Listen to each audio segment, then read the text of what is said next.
uap akan mempresentasikan hasil dari proyek kami dengan anggota yang pertama dengan saya sendiri, Aura Farihatun Naza dengan NIM 013. Saya Sonia Mofida Salma dengan NIM 014. Saya Sinta Uladari dengan NIM akhir 029.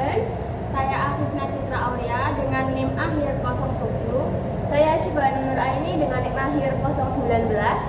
Saya Muhammad Arif Prasetya dengan NIM akhir 35. Demikian perkenalan dari kelompok kami. Selamat menyaksikan. A few moments later. Kelompok kami memilih mesin uap sebagai proyek akhir termodinamika dikarenakan mesin uap merupakan contoh nyata penerapan hukum termodinamika dalam kehidupan sehari-hari. Mesin ini sederhana, namun menunjukkan bagaimana energi panas diubah menjadi gerak melalui proses pemanasan air dan pembentukan uap. Proyek ini membantu untuk memahami konsep perubahan wujud, tekanan uap, konversi energi, dan hukum termodinamika, khususnya hukum pertama dan hukum kedua termodinamika. Selain itu, alat dan bahan yang digunakan sangat mudah untuk ditemukan, sehingga cocok untuk pembelajaran berbasis proyek dan eksplorasi. Baik, untuk alat dan bahan ada gunting, tang, korek, lilin, kawat, kaleng, isi lem tembak, alat suntik bekas, dan papan kayu. Cara kerja dari mesin uap yang telah kita buat. Yang pertama, yaitu pemanasan air dalam kaleng. Pertama-tama, kaleng bekas diisi dengan air kira-kira 1/4 volume kaleng. Lalu kaleng ini diposisikan secara horizontal dan ditopang oleh kerangka dari kawat logam. Nah, di bawah kaleng tersebut terdapat sumber panas yang berasal dari lilin yang menyala. Panas dari api memanaskan air di dalam kaleng hingga mendidih. Yang kedua yaitu pembentukan uap. Saat air mendidih, ia berubah menjadi uap air atau fase gas. Tekanan uap dari kaleng meningkat karena ruang tertutup dan volume tetap. Nah, kaleng diberi lubang di salah satu ujung samping dari kaleng yang nantinya uap air akan keluar dari lubang kecil itu dengan kecepatan tinggi. Selanjutnya ada proses uap menggerakkan baling-baling. Saat air dalam kaleng dipanaskan oleh api, air kemudian berubah menjadi uap. Uap ini kemudian dialirkan keluar dan diarahkan ke baling-baling yang terbuat dari kaleng bekas yang kemudian dibentuk menjadi kincir. Karena uap memiliki tekanan dan kecepatan, maka saat uap menyentuh sudut baling-baling, baling-baling akan terdorong dan mulai berputar. Dan disinilah terjadi proses konversi energi, yaitu energi panas mengubah menjadi energi tekanan dan mengubahnya menjadi energi gerak atau energi kinetik. Kemudian ada cara kerja dari siklus berulang, yaitu cara kerja terakhir dari mesin uap yang telah kelompok kami buat, yaitu selama air dalam kaleng belum habis dan api masih menyala, proses ini akan terus berlangsung secara berulang.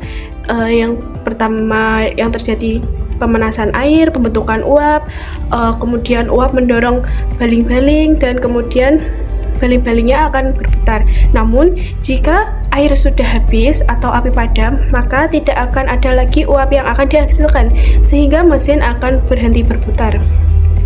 Demikian dari penyampaian cara kerja dari saya. Seperti itulah cara kerja dari mesin uap yang telah kelompok kami buat. Di sini, saya dengan teman saya akan menjelaskan prinsip kerja dari mesin uap sederhana yang kami buat dari kaleng bekas. Mesin ini bekerja dengan memanfaatkan perubahan wujud air menjadi uap, lalu mengubah energi panas menjadi energi gerak. Yuk kita bahas lebih lanjut konsep fisika yang terjadi di dalamnya. Untuk prosesnya, yang pertama, ketika kaleng diisi air, lalu dipanaskan menggunakan api di bawahnya, energi panas dari api itu ditransfer ke air di dalam kaleng melalui proses konduksi. Seiring waktu, suhu air naik hingga mencapai titik didih, yaitu 100 derajat Celcius. Pada titik ini, air mulai mengalami perubahan wujud dari cair menjadi gas. yaitu mengalami penguapan. Uap air yang terbentuk akan memiliki tekanan karena volume dalam kaleng terbatas. Ini disebut sebagai tekanan uap. Tekanan inilah yang membuat uap terdorong keluar melalui lubang kecil pada kaleng. Nah, jadi ketika uap keluar dengan kecepatan tinggi dari lubang kecil yang ada di kaleng, sebenarnya sedang terjadi aksi dan reaksi sesuai dengan hukum 3 Newton, yang mana bunyinya setiap aksi akan menimbulkan reaksi yang sama besar dan berlawanan arah. Jadi setiap uap air keluar dari lubang itu terjadi dorongan ke arah yang sebaliknya karena posisi kaleng ditidurkan dan lubang diarahkan miring ke atas. Gaya dorong ini menghasilkan momen atau putaran yang menyebabkan baling-baling bisa berputar. Selain itu, energi panas diubah menjadi tekanan dan gerak ini termasuk dalam konversi energi dari energi panas atau biasa kita sebut dengan kalor menjadi energi kinetik atau gerak. Nah, inilah prinsip dasar dari mesin uap yang juga menjadi cikal bakal revolusi industri. Jadi, mesin uap sederhana ini bisa bekerja karena memanfaatkan perpindahan kalor, perubahan wujud zat, tekanan uap, dan hukum Newton.